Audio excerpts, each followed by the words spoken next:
How to enable dark mode on Twitter. In this video, I'm going to show you how you're able to enable dark mode on Twitter.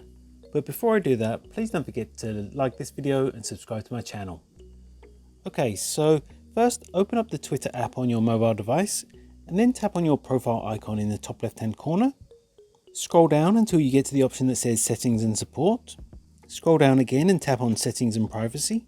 Next, scroll down and tap on the option that says Accessibility, Display and Languages. On the next menu, tap on Display.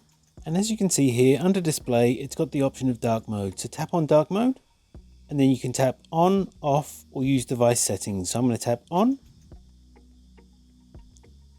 And as you can see, Twitter is now in dark mode. And that's what it takes to enable dark mode on Twitter.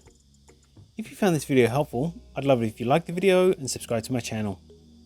Thanks for watching.